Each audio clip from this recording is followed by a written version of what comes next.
ओम नमः शिवाय। हर हर महादेव। जय शिव शंभू।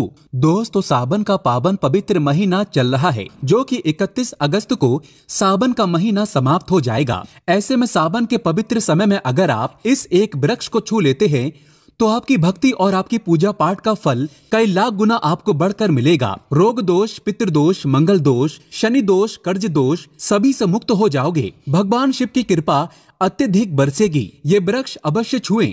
ये वृक्ष होते हैं कुछ खास।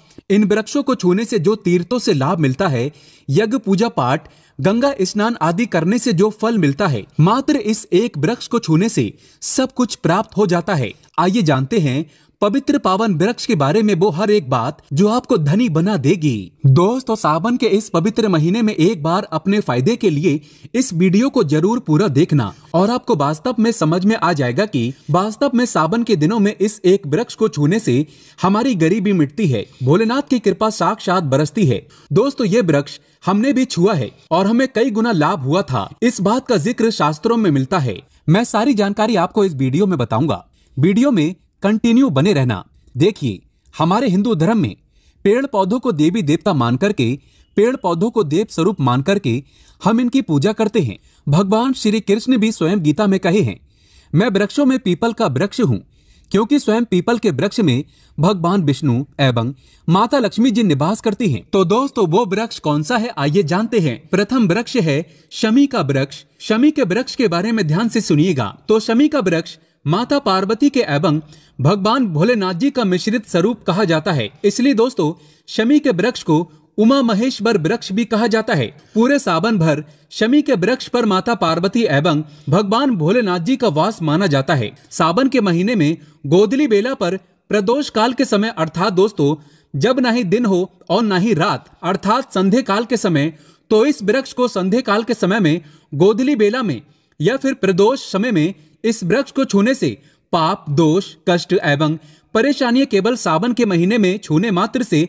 समाप्त हो जाती हैं। दोस्तों, सावन के पवित्र महीने में अगर शमी वृक्ष की जड़ पर कच्चा दूध डाला जाए तो भगवान शिव शीघ्र ही प्रसन्न होते हैं एवं माता पार्वती का ढेर सारा आशीर्वाद प्राप्त होता है। दोस्तों, शमी के वृक्ष का महत्व कुछ इस प्रकार से है। भगवान राम रावण पर आक्रमण करने के पूर्व भगवान राम ने शमी वृक्ष की पूजा की थी और पांडवों ने अपने दिव्य हथियार भी शमी के वृक्ष के नीचे में दबाए थे। शमी का वृक्ष जिस घर में लगा होता है उस घर का कल्याण हो जाता है और उस घर में सभी प्रकार का भौतिक सुख का वास माना जाता है। तो दोस्तों, सावन के किसी भी सोमवार के दिन शमी वृक्ष पर उमा महेश्वर का ध्यान करते हुए, शमी वृक्ष पर सावन के किसी भी सोमवार के दिन उमा महेश्वर का ध्यान करते हुए 2 जोड़ी हरी चूड़ी एवं हरे रंग का रिबन जरूर बांधना चाहिए, या फिर हरे कलर का जो भी आपको श्रृंगार आदि मिल जाए वो आपको जरूर बांधना चाहिए, जैसे कि हरे रंग की मेहंदी, हरे रंग की बिंदी आदि, या हरी चूड़ियां जरूर बांधना चाहिए। दोस्तों, कैसी भी आपकी मनोकामना हो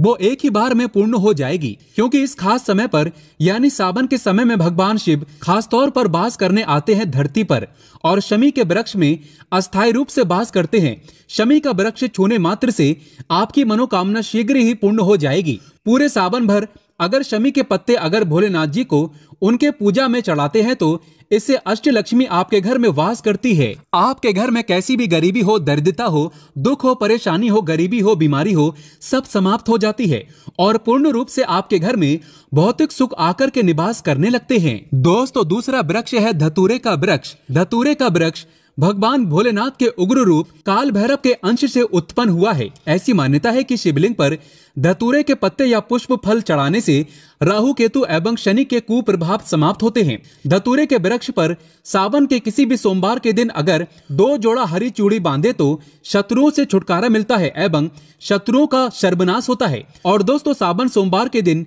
धतूरे का वृक्ष छूने मात्र से भगवान शिव आपके घर में दौड़े चले आएंगे। दोस्तों, अगर सावन के किसी भी शनिवार के दिन धतूरे के वृक्ष पर बाबा काल भैरव का ध्यान करते हुए हरी चूड़ी अगर बांधी जाए तो घर से भूत प्रेत बाधाएं सब नष्ट हो जाती हैं, भस्म हो जाती हैं एवं छोटे से धतूरे की जड़ अगर घर के किसी भी कोने में छुपा दिया जाए या घर में जमीन में गाड़ दिया जाए तो भूत प्रेत इत्यादि का वास घर में कभी नहीं होता है। घर से सभी बाधाएं शिव के वास होने से भाग जाती हैं। दोस्तों, जो तीसरा वृक्ष है वो है बेल का वृक्ष। अगर भगवान शिव को बेल पत्र न चढ़ाए जाए तो सावन का व्रत अधूरा माना जाता है और बिना पत्र चढ़ाए ही शिवलिंग पर जल भी व्यर्थ हो जाता है। इसलिए जब भी आप भगवान शिव पर बेल पत्र चढ़ाएं तो 5 बेल पत्रों पर उसके ऊपर में श्री राम अवश्य लिखें। इससे भगवान शिव जल्दी और अत्यंत प्रसन्न हो जाते हैं। दोस्तों, सावन में बेल वृक्ष छूने से कई तीर्थों का लाभ मिलता है।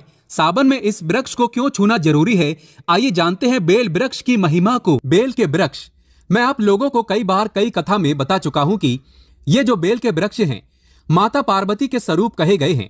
तो ये वृक्ष माता पार्वती के पसीने से उत्पन्न हुए हैं।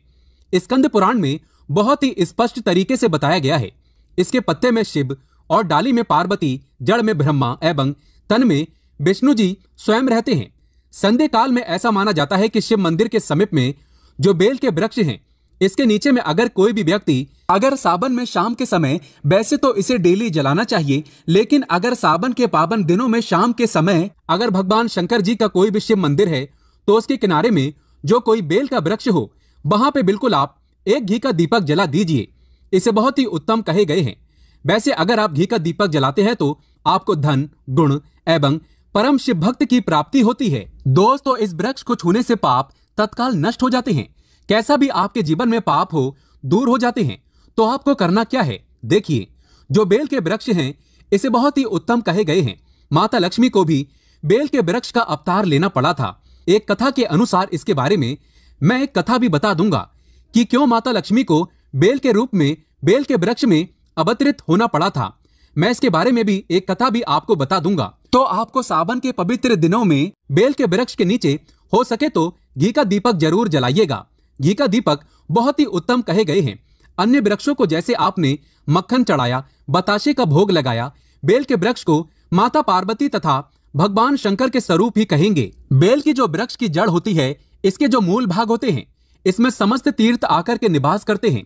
इसीलिए सावन के महीने में कहा जाता है, जो लोग अगर तीर्थ धाम नहीं जा सकते, तीर्थों के दर्शन नहीं कर पाते, तो ऐसे व्यक्ति बेल वृक्ष के नीचे में 1 महीने तक घी का दीपक जला लेते हैं तो संपूर्ण जितने भी तीर्थ होते हैं, इसके घूमने का बराबर पुण्य की प्राप्ति होती है। मैं इसीलिए सारी जानकारी, गुप्त रहस्य जानकारी बताता हूं, जिससे आप सभी दर्शकों को, कल्याणवासी दर्शकों का बिल्कुल आध्यात्मिक उन्नति हो। सभी को धन की जरूरत नहीं होती, किसी को पुण्य की प्राप्ति की जरूरत होती है। कोई आध्यात्मिक उन्नति करना चाहते हैं, इसीलिए इस प्रकार के छोटे छोटे गुण भरे रहस्य जानकारी वीडियो बता देता हूँ। दोस्तों, अब करना क्या है, सावन के शुभ मंगल दिनों में इस वृक्ष को छूना है। माता पार्वती से प्रार्थना लगाना है कि हे माता पार्वती, आप ही शक्ति स्वरूपा है, लक्ष्मी है, धन की देवी है, आप ही संसार को चलाने वाली देवी है। इस प्रकार से प्रार्थना करते हुए इस वृक्ष को छूना है और बोलना है, मेरी गरीबी मिटाएं माता, मेरी निर्धनता को मिटाएं, मेरे जीवन में चल रही परेशानियां, सारी परेशानियां को दूर करें। इस प्रकार प्रार्थना करते हुए आपको एक कपूर और एक लौंग को भी जला देना है। और एक काम जरूर करना है, जलाने के बाद इस वृक्ष को आपको बोलना है कि मैं भोग स्वरूप आपको धतूरे के पत्ते एवं धतूरे के फल समर्पित करूं, आप स्वीकार करें। दोस्तों, इस वृक्ष की जड़ के नीचे में भी आपको धतूरे के फल एवं पुष्प हैं तो पुष्प भी रख सकते हैं, फिर पत्ते रख दीजिए। और अब वृक्ष आपको छूना है, प्रार्थना करते हुए कि हमारी गरीबी मिटाएं, हमारी निर्धनता मिटाएं, बिल्कुल ही आपके जीवन में कभी गरीबी नहीं आएगी। और एक प्रार्थना जरूर करना है, किसी की हाय लग गई हो, बद्दुआ लग गई हो, किसी का दोष लगा हो, जिसके कारण हमारी आध्यात्मिक उन्नति नहीं हो पा रही हो, तो आप जो है हाय बद्दुआ एवं किसी का दोष लगा हो, उसे तुरंत दूर करें। शनि राहु केतु का अगर दुष्ट प्रभाव लग रहा हो, नवग्रहों में से कोई नवग्रह हमें पीड़ित कर रहा हो, या फिर किसी भी हमारे पूर्वजों द्वारा किसी भी प्रकार का हमें पितृदोष लगा हो, क्योंकि पितृदोष लगने के कारण व्यक्ति की आत्मिक उन्नति भी नहीं हो पाती, तो आप बोलना कि समस्त प्रकार के दोषों को आप दूर करें, अपने अंदर में खींच लीजिए और आप हमें दोष मुक्त कर दीजिए। तो इस प्रकार से आपको यह प्रार्थना करना है। और एक काम आपको जरूर करना चाहिए, आपको सावन के समय धर्म शास्त्रों में कहे गए हैं, बहुत सारे लोग भी बताते हैं, हमारे गुरु जी भी कहा करते थे, सावन के दिन अगर बेल की वृक्ष की जड़ में मिश्रित युक्त मिश्री आती है खड़ी खड़ी, आप सभी दर्शकों को जरूर पता होगा, शक्कर टाइप की होती है, तो आपको मिश्री डाला हुआ दूध अगर आप इनकी जड़ में डालते हैं तो ऐसा कहा गया है कि ऐसा व्यक्ति कभी निर्धन नहीं होते। ऐसे व्यक्ति के जीवन से किसी भी प्रकार से अगर लक्ष्मी रुष्ट हो चुकी हो, रुष्ट दूर हो जाते हैं। ऐसे व्यक्ति पर माँ लक्ष्मी भी प्रसन्न होती है। ऐसे व्यक्ति के जीवन में धन का अभाव नहीं होता। ऐसे व्यक्ति फिर निरोग रहते हैं, निरोग काया प्राप्त होते हैं। आप चाहते हैं तो यही क्रिया नीम के वृक्ष पर भी कर सकते हैं।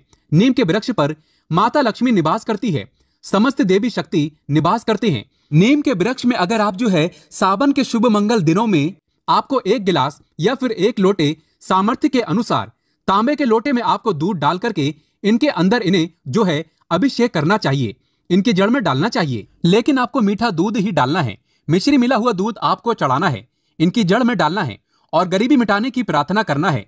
या फिर जो लोग कर्जे का भार हैं वो लोग बोल सकते हैं कि हमारे कर्जे का भार दूर हो, या फिर जीवन में जो किसी भी प्रकार की जो परेशानी है वो परेशानी भी बोल देना। वो परेशानी तत्काल ये वृक्ष समाप्त करते हैं और आपको इसे छू करके आ जाना है। दोस्तों, सावन में आप इन वृक्षों को जरूर छुएं, आपकी कायाकल्प हो जाएगी। भगवान शिव आपके ऊपर मेहरबान हो जाएंगे, आपकी भक्ति की कामना आराधना पूर्ण हो जाएगी। तो अगर आप महादेव की कृपा प्राप्त करना चाहते हैं और उन्हें अपने घर पर बुलाना चाहते हैं तो कमेंट बॉक्स में लिखें, भगवान शिव आपका स्वागत है हमारे घर में। हर हर महादेव, ओम नमः शिवाय। एक लाइक जरूर करें।